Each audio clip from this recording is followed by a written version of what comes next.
Hi, so this is my first time ever speaking in a video, and I've had this channel for nearly 5 years. So I am doing this today because about 2 months ago, I received a question from another flute player on one of my covers. Her name is Kayla, and basically her question was how to stay in tune while playing in high and low notes. So, thank you for your question. And I'm sorry I made this so late because I am in grad school right now and my schedule is very busy.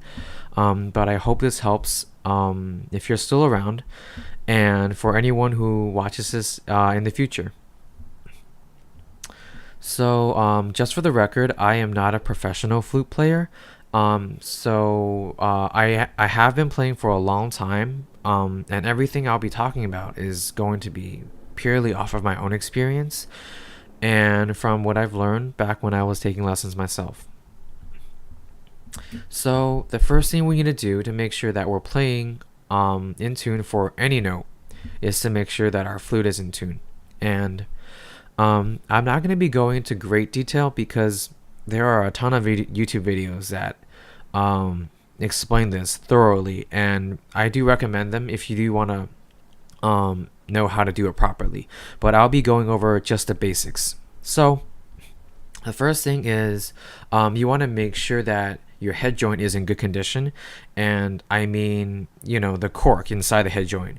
I personally don't know how to fix it if it's broken, but definitely get it checked out if you feel like your flute needs maintenance. Second thing, you want to make sure that you line up the head joint with the rest of the body, obviously. So that's almost another given. Um, and I also do recommend that if you don't have a tuner, use these YouTube videos where they play one consistent note for you to tune your instrument. And I find those videos really helpful because I don't have a tuner. But if you do have a tuner, even better. Just use your tuner to help make adjustments to your flute. And now, I should have actually talked about this earlier, but to make adjustments, for the flute, it's mainly you want to pull in or out on your head joint right here. You see this little segment? So to make it flatter, you would want to pull out.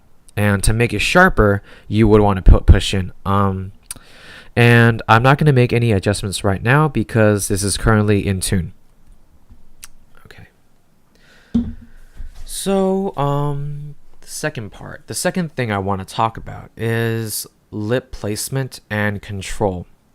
Now, this goes into a little bit of the techniques, and it's important. This is especially important for higher notes because if you don't know how to shape your lips for a note, then obviously you're going to have trouble playing the note, let alone stay in tune.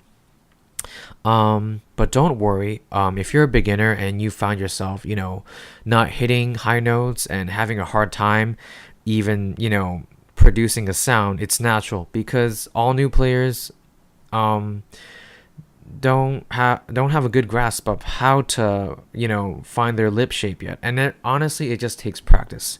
With time and practice. Like for myself, I found my comfortable lip shape placement after almost like several months, I think. But I practiced a lot every day back then, so that's how I was able to do it. So basically, for lower notes, you want to make sure that your lips are more relaxed and not tightened up. Um, and I'm just going to quickly demonstrate, even though you probably won't be able to tell. So I'm just going to play a low D.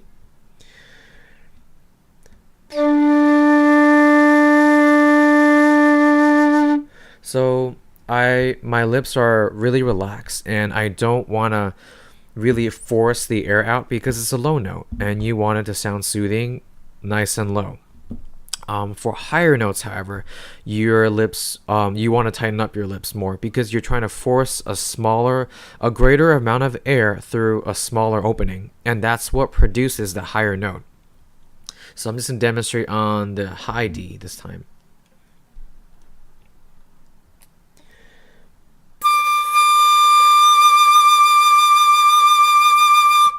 So that's the high D. And another thing about lip placement, to make you could actually make your note sound flatter if you roll it in and sharper if you roll it out. So you see what I'm doing with the flute? I'm kind of rolling the head joint, the body in and out, and this actually affects the note that you're playing. So you have to make sure that when you play, you stay at the same position. So you don't want to keep rolling in back and out. It'll definitely affect the way you sound. So I'm just gonna demonstrate a little bit on the same note, D again.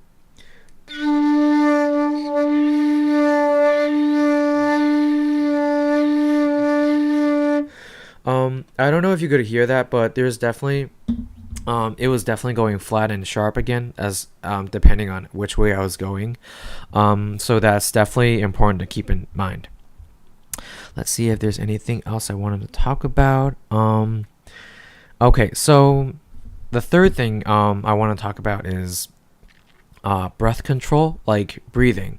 And again, this is something that all musicians, all wind players, and brass players eventually learn naturally, because when you're reading sheet music, obviously you kind of know where to take breaths, because there's like pauses and stops between each measure, and it's easier to figure out. But I'm speaking in terms of like if you're just playing a song without any sheet music on your own, you would have to really figure out the appropriate places to take breaths and provide enough support for your notes, so it doesn't sound chopped up and broken. And usually for higher notes, it's harder. Actually, for notes that you want to hold up for a longer period of time, you want to make sure that you have enough breath and air support for those notes specifically. And that's basically it. And almost for breath support, I just want to go into some exercises that you could probably do for anybody who wants to try. I didn't get this out of any book or anything. It's just something I figured out myself throughout the years. So if you want to practice holding I'm not going to say that you have to practice holding your breath, but it's good to practice holding notes out, any note that you want to that you want to polish and sound good.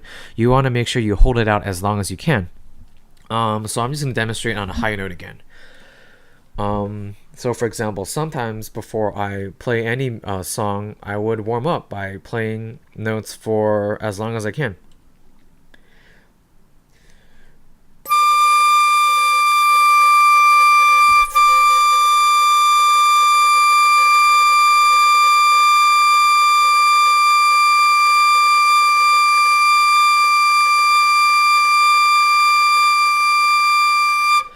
I could have gone longer, but I just wanted to show what I meant, because you want to make sure eventually that your note sounds consistent and steady, and that you're not, losing air and, making the note sound weaker in between, because that does affect how you sound in the end. And when you practice notes using this little exercise, it does help a lot. It's very simple, but it eventually builds up your air support and your lung capacity, I believe. So you could try any note, not just high notes, even though it's better to practice with high notes because they are harder to maintain and hold compared to lower notes. But you could practice on any note, basically.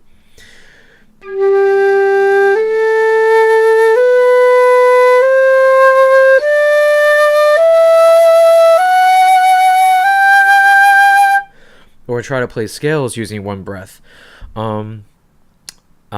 So that really helps. And another thing, this exercise I actually wanted to talk about. Again, I came up with this myself. I don't know if it's in any book, but I haven't seen it. And this helps you become more, what's the word? Versatile.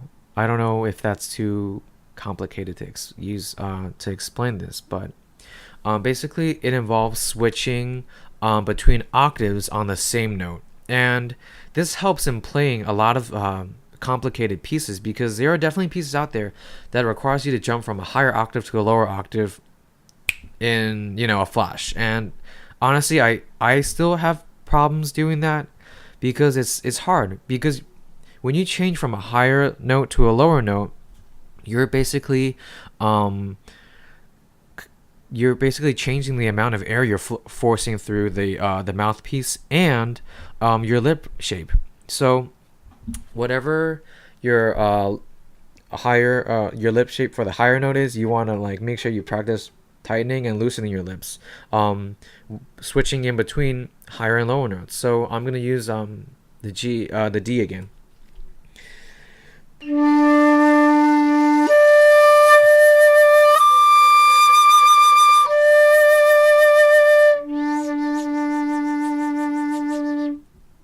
And you just keep practicing for every note that you want to work on.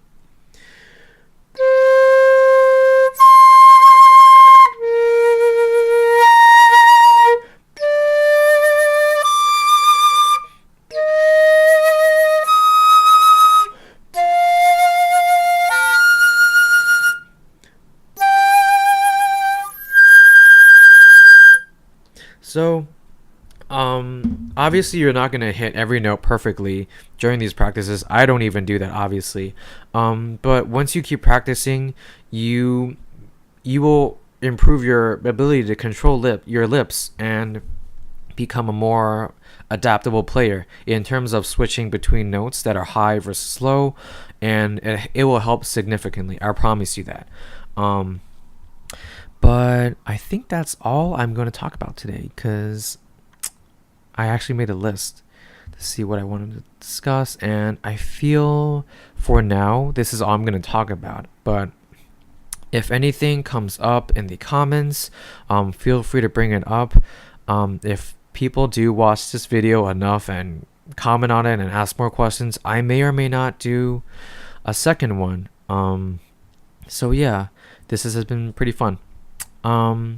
Although before I end this video, I do want to mention that another question I do get on some of my covers, on a lot of my covers, is whether I have like sheet music for the covers I do, whether I could post the notes or if I know the notes or something.